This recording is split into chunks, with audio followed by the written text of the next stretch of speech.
I think we've come so far, and there's so many resources now that maybe weren't available to us when we were younger, and just acknowledging it alone, like I don't know. I feel like we're more free to talk about it. I don't know if it's because of what we see on social media or what just happens in the world, but now more than ever, I think there are just more ways to reach out if you're struggling, or just talking to other people that kind of share the same scenario. Right. Welcome to Three Girls, One Office, where we take a unique approach on the hard things that life can throw at you.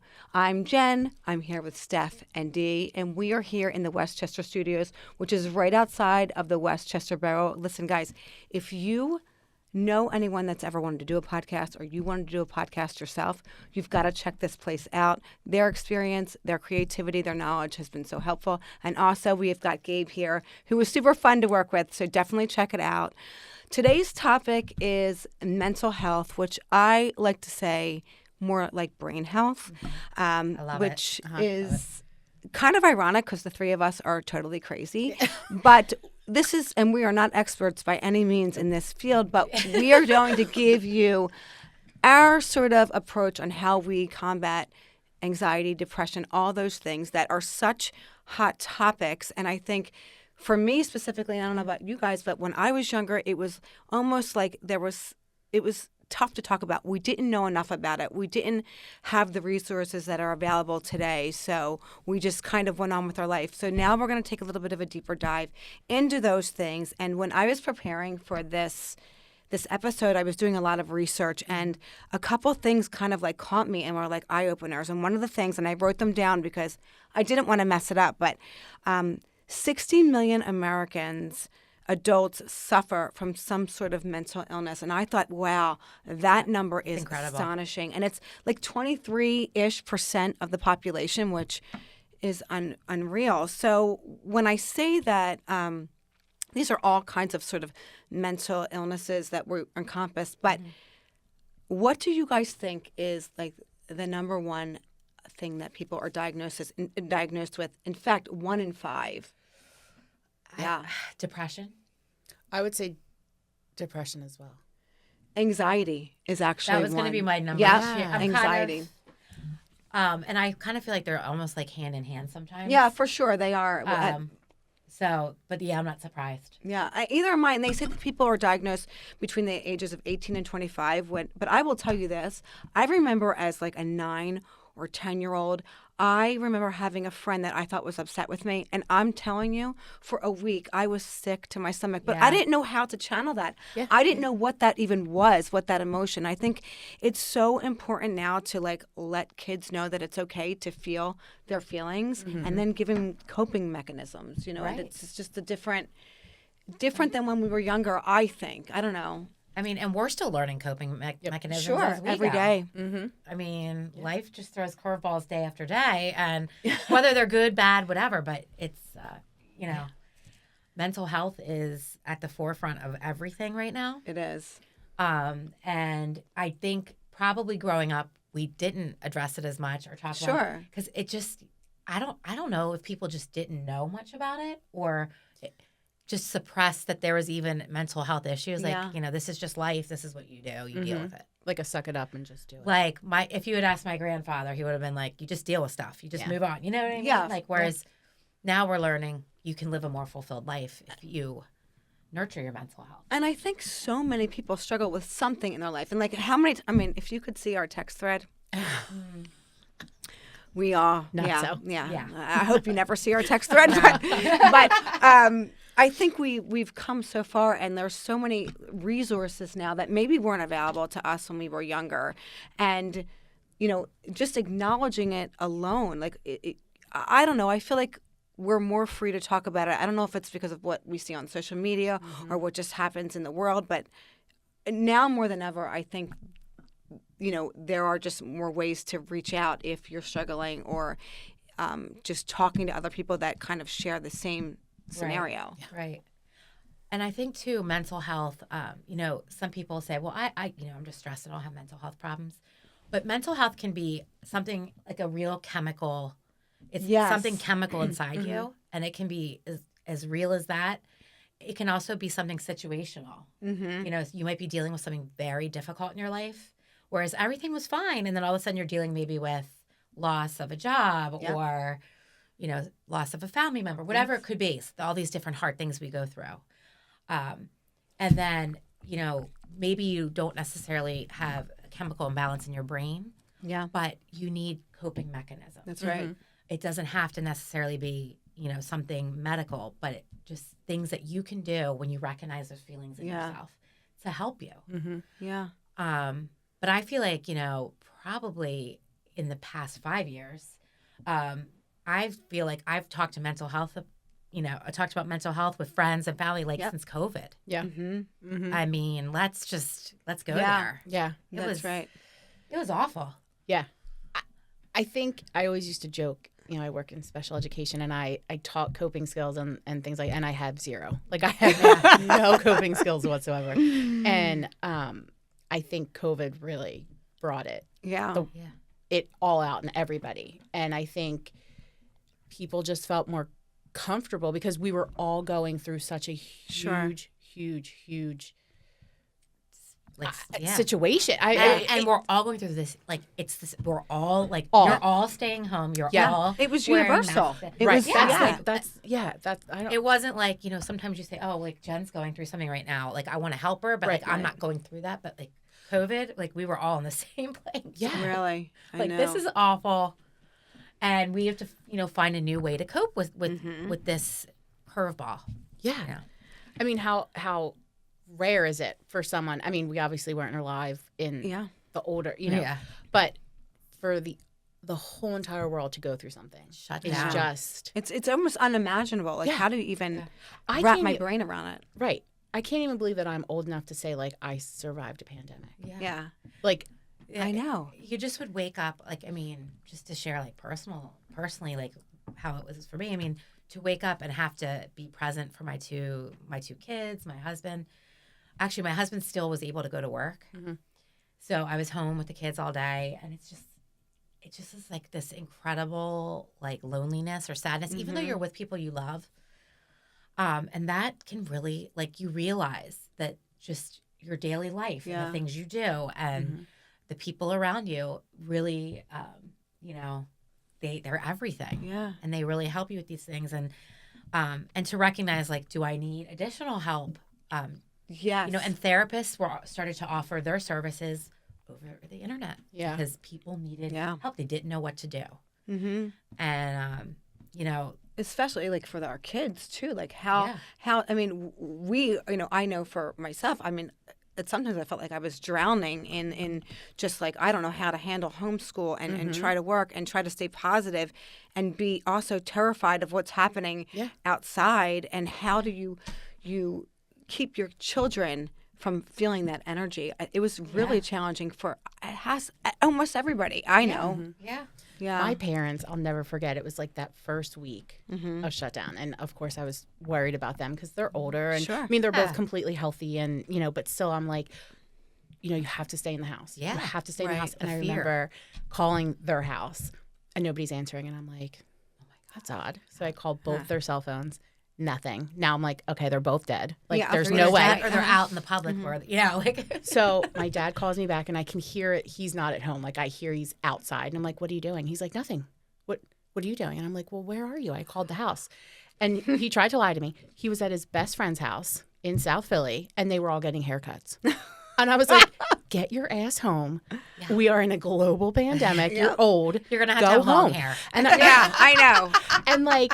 They were fine, thank God, you know, but like, I'm like, God, I didn't have a kid to parent. I had to parent my parents. You know what I mean? Right, like, I had to make sure that they were okay. Just the people you love. Like, you know, you're looking out for them. Yeah. But as far as like mental health, I am curious. Tell me, like, because when we were growing up, you're right, we weren't talking about it. Mm-hmm. Right. I think the most mental health, and I don't even, this is mental health to a point, but like attention deficit disorder, you started hearing a little bit about that growing up. But like, I would say when I like hit my 20s is when I kind of started hearing about like medications or mental health. Like, is there something that happened to you or in your lives that made kind of, because I know we talk about mental health and all the time, and I'm very open book about it. Yep. Like I take medication. I've done a lot of different like therapies. What was like for you, Dee? Like what is something maybe? So 2 major events.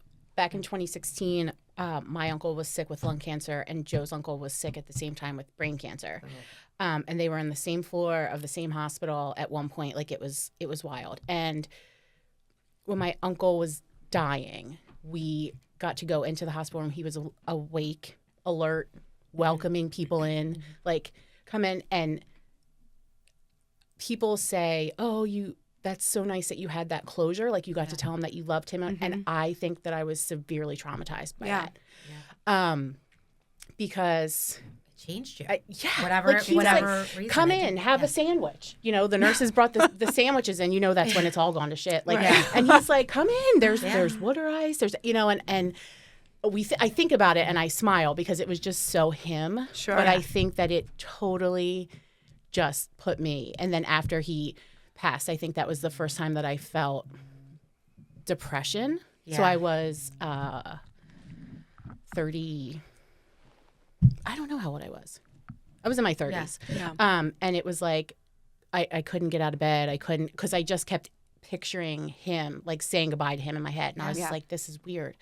And then in 2019, when my best friend died, suddenly in her sleep, I think that sparked anxiety in me. So again, like situational. Sure. Because I would say like, I'm not depressed. I have a great life. Yeah. And not knowing that depression it has nothing to do with having a great life. It's not being able to get out of bed or wanting to like do your everyday And it things. might also, it was a situational thing with you, but maybe it unlocks something that you really maybe do have a chemical imbalance. Oh yeah, I take meds. And it's the recognizing it too, like recognizing that there's a problem because, you know, that's the first, in my opinion, the first step of saying, okay, and now I can go ahead and get help for where I recognize there is a situation. So it took me, I mean, my girlfriend died in 2019 and I did not go on medicine until 2023. Okay. Because I was afraid. I was like, I don't want to feel like a robot. I want to be able to feel my feelings. I don't want to. And I would go to the doctor and he would be like, are you sure you don't want to try something? Sure. And I'm like, no, I'm good.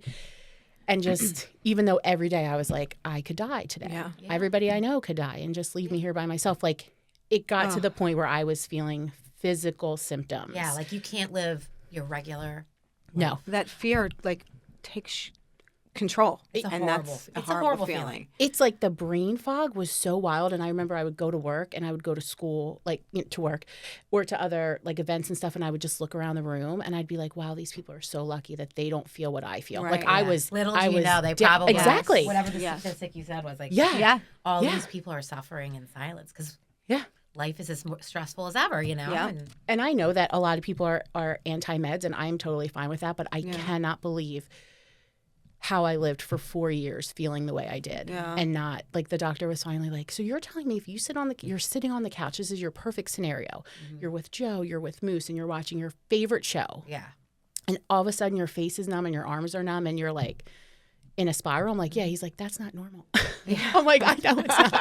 I know it's You're not. like, I'm fine. I know. No, I'm fine. I know. Like, and I'm such a, I think therapy is a great tool. I think there's so many great tools, but for me right now, meds are just. Yeah. There's no, I honestly, some people, I've gone to therapy where they said, you know, you could try meditation.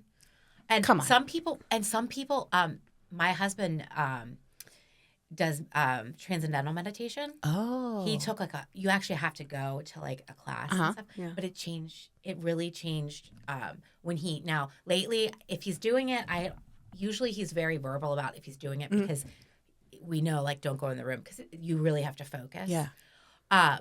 But it changed his life. He started doing that after he lost his mom. Okay.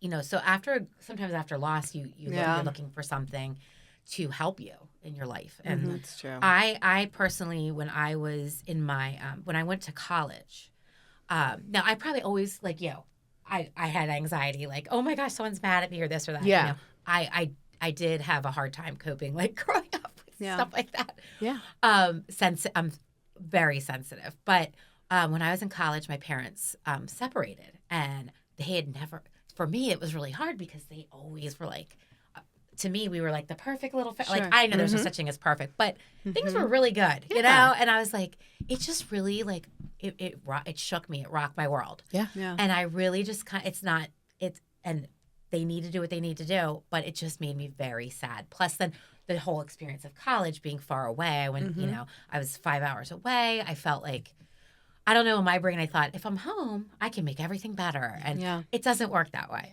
But for years I just suffered, you know, I didn't know what to do. So, you know, then I did some therapy. I mean, I had some other things happen you know, in my life too, but that was to me a real turnaround where I was like, I need to go on medicine. And let me tell you, for me, it helped. And then like, you know, then I go through phases where I'm like, I don't want to be on medicine. It's not natural. And I remember like sitting at my job one day and I was trying to go off one particular medication because it just wasn't working. Like it didn't make me feel good. But the withdrawal was like, I was very unhappy and the headaches were bad. And a lady I work with said, your generation doesn't know how to cope with anything. Like all you do is just like go to drugs for the easy fix. And I was like, that really upset me. Sure. I was like, that is so not okay. And so then I really started exploring though it made me think like, can I not be on medicine? And you know, there's all kinds of things, meditation, exercise, therapy, you know, just living a healthy lifestyle with nutrition. I mean, whatever it is, there's all kinds of things. But for me, medicine has just been something that has really made my life. It's just really helped me. Yeah. And I'm not looking to go off it right now. You know? Right. Well, I think, you know, and we've talked a lot about this, like sort of, you know, outside of this, we've talked a lot about this in medication. And I think my approach was a little bit different. And, you know, like I said, my whole life, I've always had some sort of anxiety, but like who doesn't, right? So it was kind of like I never really recognized it. And I would kind of cover it up with humor. So when I was sort of really like nervous about something or like feeling down about something, I made a joke about it. And that's how I coped. I still do. So I think what really triggered me, and you guys obviously know, was when, you know, my whole life growing up, I had a fear of dying like most people, right? But when someone I loved was diagnosed, you know, terminal, my brother, who we've talked about, that was a turning point for me because all I wanted to do was fix it and I couldn't. And that, at that point, it's just like, you know, it was like almost a manic experience. Like I dug into work, like I was never not working. And then I realized I had no control over anything. Like everything was just out of control. And that feeling of fear and pain was just more than I could manage. And that's, you know, the way I combated it or the way I treated it was with fitness and moving my body, and that changed the game for me. And I'm sorry, I didn't mean to make anybody cry. No. I can't even imagine. But I think that moving my body kind of changed the narrative in my head, and you could control it. I could control what I was doing. Thank you. That's exactly it. And the endorphins. And the endorphins. But one thing that's a non-negotiable and happens every single day with my family, my kids. Go for it. Don't mind if I do. Is we practice gratitude. And that is, I'm telling you, it was like flipping a switch in my brain and now in my kids. And when we don't do it, I love, like my 12-year-old will be going off to the bus. And if we don't do it, she'll turn around and be like, Mom, we forgot to practice our gratitude. And I'm like, say it out loud, you know, and we do that, and it definitely turns those negative thoughts into positives, and that's how we sort of lead the day every day. I mean, listen, I'm still crazy as hell, but I have ways that I can manage it. You know, I want to say it's by sleeping and eating well, but I'd be lying because I never sleep and I never eat. But talking about it has helped me tremendously. Finding trusted friends and family members that like. And you realize, oh my gosh, my friends are going through all this. And that's how Dee and I connect. Yep. Oh, that's right. Yeah, I love that story. We should talk about that a little bit. I do wonder, though, how we got to the point where, like, we make light of dark humor. Like, or you make dark humor. Are we just like, totally sick or what? I mean, like, again, it comes down to not having coping skills, right? Because, like, like when my cousin was dying and I was spoon feeding her and she started to choke and I was like, if you choke and die, I don't know what I'll do. Like you need to like get it together. And she was she passed away the next day. But she probably so appreciated and you know, that's you. That's your relationship. Yes. And she was like, you know, my uncle's kids, my dad's brothers, 3 kids, we grew up, I mean, as siblings, they're older than me. They're in their, 50s or whatever. But like growing up with cousins that like took you to get a haircut or like the big thing in Philly was like sneakers and they would take you to get sneakers. So they were my siblings. Yeah, like my sister. Cousins are life. They're everything. They really are. And when Gina was sick, she, we were all there and we were getting ready to say goodbye and it's my wedding anniversary. And I'm like whispering in her ear, I'm like, if you wait 45 more minutes, you can have your own day and we'll celebrate you tomorrow, not today, And that just like, that was our humor though. But I wonder how it came. Was it just like, why do we make jokes in times of discomfort. Sadness? Yeah. I think just it makes people feel better. Yeah, it makes other people laugh. And that's probably maybe it too. Like, I don't want other people to feel uncomfortable. So like, it's a technique or a tip. Like I would say, like, give me tips or techniques of how to deal with stuff. Yeah. Humor is definitely, they always say laughter is the best medicine. Yeah. That is true. Tell me how good you don't feel after you laugh your ass off. Yes. I know. I mean, even we have a good girls' night and we're cracking up. I just go home with joy. You have joy. Mm-hmm. Yeah. Or, if my, kids or my family makes me laugh, it's the best. It's the best. Yeah. It's just it really is. That's a good point. Laughter is the best medicine, which is kind of and that's probably what you were trying. You were probably feeling a little uncomfortable, vulnerable, but you were also like, this is our relationship. We make each other laugh since day one. And I said it before, I would rather swallow my own teeth whole than show any kind of emotion in front of anybody. Wow. So when you're in a house full of 9,000 Italians saying goodbye to someone. Yeah. And when we just cried right here. Well, right. On absolutely. Hey, nothing wrong with that. No. Yeah. So thank you for keeping us together.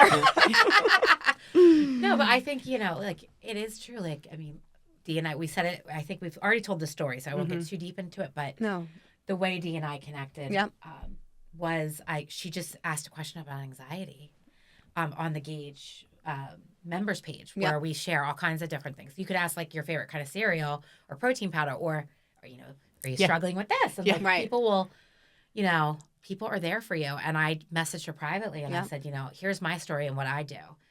And it was really, I think, just kind of like, it's just an instant comfort. And then we just kind of became friends from there. I think we were like, oh, we have to like work out together one day. And then I think that's so cool because like the fact that you were able to put that out there though and not feel a certain way about it, which is like I love that we're getting the conversation started and that you can do that and feel okay with doing that, which again, like 25 years ago, I would never have the courage to even, say anything like that. So I think that now that there's just so much more about it is a wonderful thing. Yeah. I think I was at such a breaking point. Yeah. Too. And that was like your help plate. You went there to get healthy. Yeah. So maybe you felt comfortable. Yeah. Because it was right after Mo died, and I literally would go to Gauge sometimes, and I would just sit on the floor. It was just the act of driving there and being there, and sometimes I would just warm up and then leave, or sometimes I would warm up and then just sit down or like talk to somebody. Sure. But I think when I reached out, I was at such like I need somebody to tell me that I'm just not crazy. Right. No. Is that when you went on? Is that so? When you made that connection, is that when you started to? Like, you tell me about the connection. So you reached out on Facebook, and then it was. I told her I took medication. Is that when you did different things? No, it was years later. I think when I was asking people for that, like, please help me understand that I'm not crazy. I just needed somebody to verbally say, like, oh, you're not alone. And there are things you can do. That's great. It gets to that point. Yeah, and people shared such personal things, which is cool too, to read, but. It took me a little bit, but I just knowing that there was somebody that was willing to reach out and be like, hey, look, I'm on medicine. And where, like we said, like not a lot of people talk about that. I know. And I like you said, I respect some people are just not comfortable putting chemicals in their body. Totally. And if that's going to make you have more anxiety or be upset, then there's all these other great things you can do, but the first time I took the medicine, I was standing in my kitchen, I'm not kidding, and I have my water and my pill, and I'm looking at Joe, and I was like, I'm going to put drugs in my body. And he's like, okay. And I'm like, no, I was so anxious about taking it because I'm like, what if I still have the what ifs? Yeah. Yeah. But it made me, I had a panic attack last weekend out of nowhere. Yeah. And it's been years since I felt head to toe tingling, hotness, I was in a state. And I knew what it was. I knew I wasn't having a stroke. I knew I wasn't having a medical event. I knew it was hot in the restaurant. I was in a restaurant. It was hot in the restaurant. I knew that it was just. You knew what triggered it. So I left and sat outside. And the medicine has helped me differentiate between you're having a medical event and, this is you're just feeling a little wonky right now. Wow. Yeah. And it helps you because then within a half an hour, I was fine. Sure. And I knew if this was years ago, I would have been in the emergency room. Could you share some of that medication right here, right now? I think I need it. That would have ruined, and I woke up Monday and I was completely fine. In the past, that would have been, my whole week would have spiraled. Yeah. And amazing. I would have just been like, no, you're having a stroke. Right.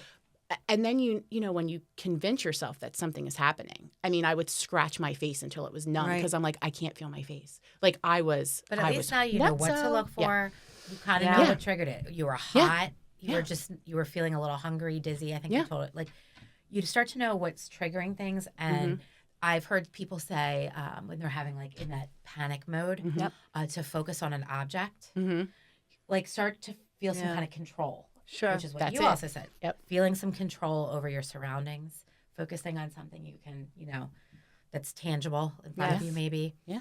Those things help. So, there's no shortage of different things that work for different people. Mm-hmm. I love that the conversation around it, that there is so many resources now out there. And I teeter back and forth between social media being a good thing and a bad thing, but I will say that there's so many things that you can find out on social media that are ways to help and ways to acknowledge and also see that you're not alone. Right. Because not everything is the beauty that you see on Instagram or wherever you are on social media, but there are avenues you can take to navigate those things to find places that can help. Yeah, and us as women, and women and I'm sure men too, hormone changes. Oh, yeah. Things start, you're always ever changing your body physically. So, of course, your brain health, your mental health is going to, it's going to happen.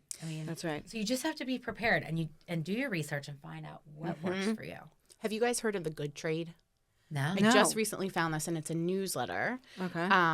It's women-owned and operated, and it's kind of to try to help the doom scrolling. So they send it every Monday through Friday. I wake up, if it's 6 o'clock in the morning, it's already in my inbox, and it's a newsletter. And they give you a calming playlist, a recipe, shopping links to different things. It's to stop you from waking up in the morning and start to just get on the scroll. Yeah. It's so cool. It's based out of LA. I love that. And it's women owned and operated. And there's inspirational stories and it's a quick read. It's nothing because as we all know, the first time you ever put the news on, no matter, I'm not talking about just right now. I'm talking about forever. The news, it rarely starts with something happy. Those happy feel-good stories are always at the end. I'm like, no. I need that in the beginning. Yeah. Sure. Start with something good. Don't they always say start with a positive end? Yes. The sandwich method. Whether it's no matter what it is, it's just always something terrible. And it's I hate when a show ends that you're watching, with the whole family, and all of a sudden the news comes on, and it's something so awful. You're 97 shot in Philly. Where are the puppies? Yeah. Let's see the puppies for adoption. My kids are where are the puppies? Where are the puppies? And the rainbows. Yeah, so it's a hot topic right now. It really is. Mental health and protect your mental health. What you were just saying, you subscribe to that page or newsletter or whatever.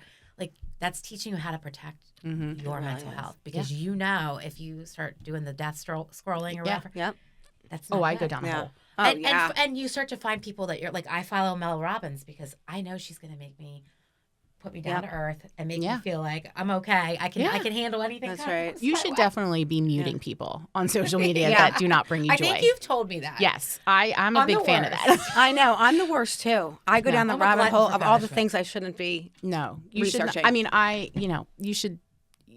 Yeah, control where you can control. You can't control these people in real life, but you can stop seeing negative. That is things true. on the I want internet. to get. There was an Instagram page. I want to get so we can share here because it really does. It kind of goes back to the humor in mental health and talks amongst yourselves. Dee, I think it'd be great if you definitely share that with us. Would you say it's called the good? Yeah. Yeah. Either remember it and look for it on Instagram, or we'll share it on we on should. our page. Yeah, for sure.